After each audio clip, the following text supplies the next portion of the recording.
Welcome, ladies and germs, to another episode of Daily News Weekly, where we highlight the stories from the past week that you might have missed. I'm your host, Michael Sheridan.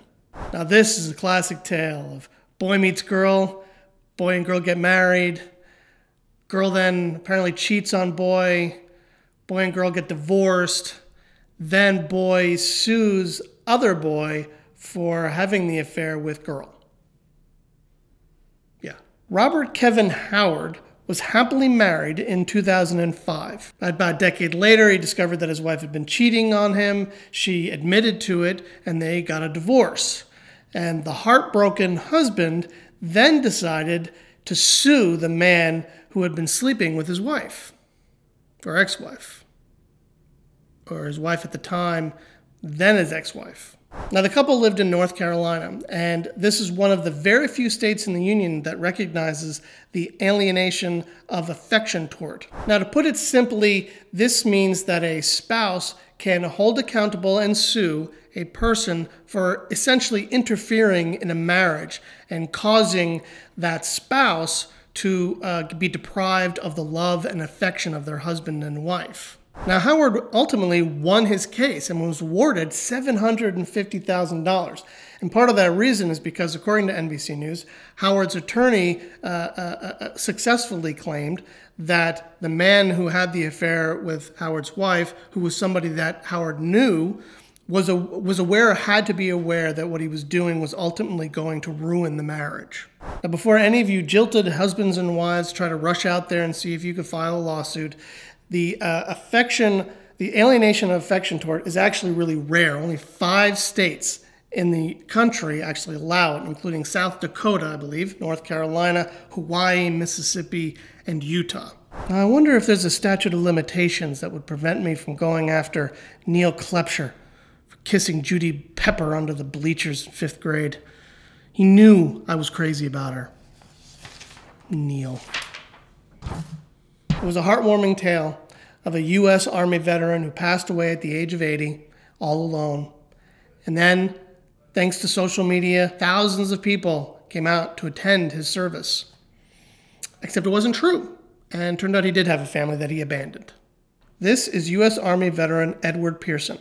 A funeral home put out word on social media that he had no family to attend his funeral. The story went viral, and ultimately up to 4,000 people attended his funeral. However, according to the Sarasota Herald-Tribune, Pearson did have family. 2 sons, in fact, who he abandoned decades earlier and for years had thought he was dead. Edward Pearson Jr. hadn't seen or heard from his father since 1983. He told the Sarasota Herald-Times that his father had left him and his brother when they were just teenagers and never paid child support, and then ultimately remarried, and in 1992 got divorced from that woman. Then that woman apparently told Pearson Jr.'s mother that Edward had died after being electrocuted.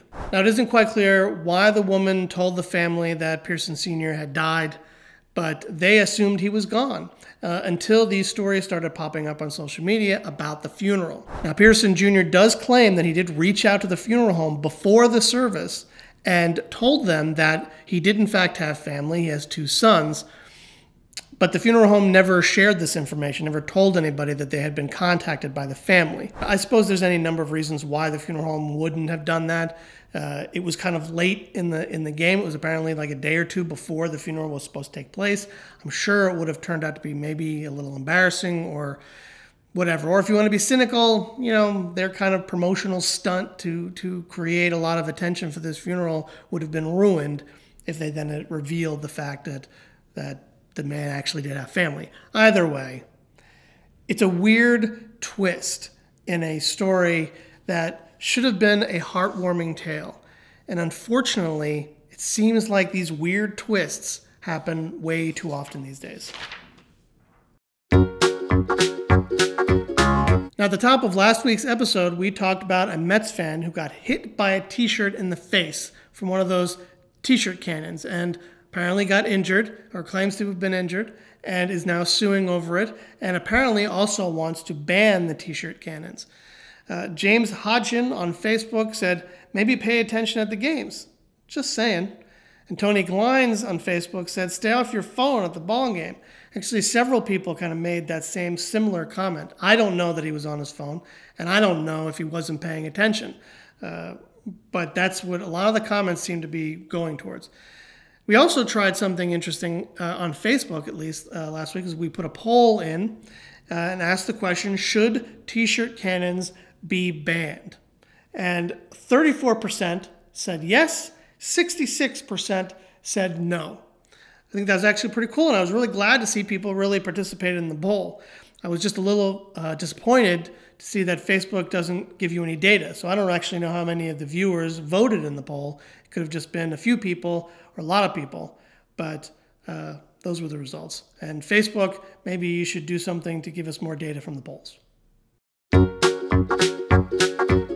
Now this story is just nuts. It all started when Holly Persick was taking her car out for a drive to go to the library in Pennsylvania. That's when she started smelling something burning. When her and her husband Chris investigated the car, they opened up the hood and discovered something crazy. This. According to the husband, there were about 200 walnuts and a ton of grass in their engine. Now, it's not uncommon for squirrels to find little nooks and crannies like that to store away their nuts, especially this time of year as winter approaches. But this is definitely not a normal squirrel. This looks like a hoarder squirrel. Now, fortunately, in this particular case, the engine didn't suffer any significant damage. But be warned, squirrels are out to get you. They are out to take over the world, and they are doing it one nut at a time.